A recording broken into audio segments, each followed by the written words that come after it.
अस्सलाम वालेकुम रहमतुल्लाहि व बरकातुहू।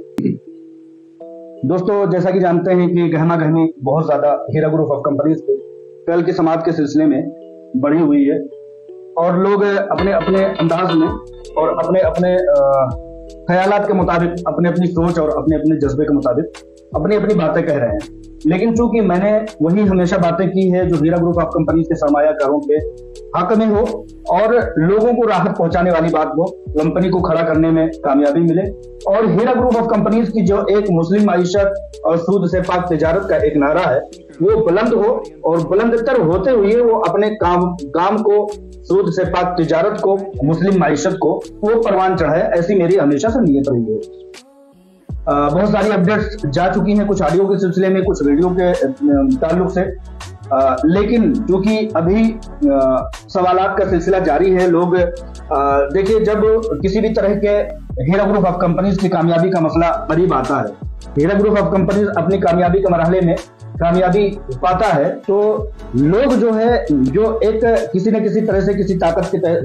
तहत एक्टिव किए गए हैं, वो बहुत ज्यादा निगेटिविटी में मुतहर्रिक हो जाते हैं। उनकी कोशिश ऐसी होती है कि अब यहां से काम ना बनने पाए और यहां से कहीं ना कहीं बात बिगड़ जाए। उनकी कोशिश ऐसी होती है। उनकी कोशिश क्यों होती है, किन लोगों के जरिए से होती है? दरअसल मैं बताऊं, मार्केट में कुछ लोग ये होते हैं कि अपने शहरों से निकलते नहीं हैं, बहुत महदूद जिंदगी जीते हैं, लेकिन तजर्बा की बुनियाद पर मैं आपको बताऊं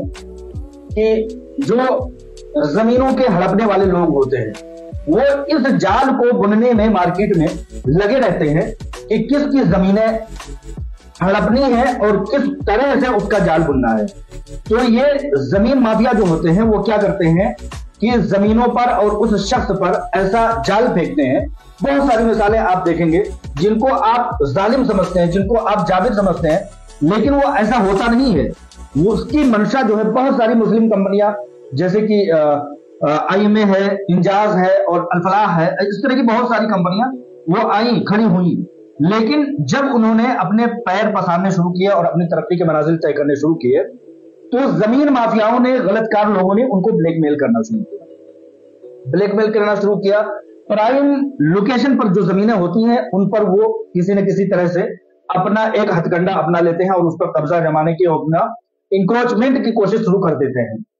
अब क्या होता है, वो मामला मुकदमे में जाता है। वो मुकदमे में जाने के बाद उस पर उस आदमी को, उस कंपनी को पूरी तरह से गलत साबित करने के लिए वो लोग और डिपार्टमेंट्स को मिला करके, इंतजामिया को मिला करके और कुछ इस तरह के बिचौलियों को मिला करके, जैसे कि मुनव्वर राना साहब कहते हैं ना कि हैदराबाद में एक जो है ओवैसी के बारे में कहते हैं कि ये हुकूमत वक्त का हरकारा है।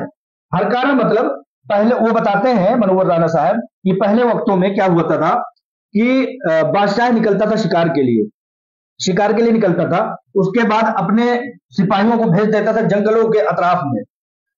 अतराफ में भेज देता था। वो वहां से वो हल्ला करते हुए आते थे, जानवरों को खदेड़ करके लेकर के आते थे और बादशाह जिस सिमत में होता था उन रेवड़ों को, उन जानवरों को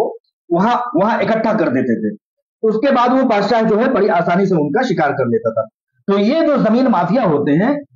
जिन सारी कंपनियों को मैंने गिनाया, वो कहीं ना कहीं एक काम करने के लिए आई हुई होती हैं।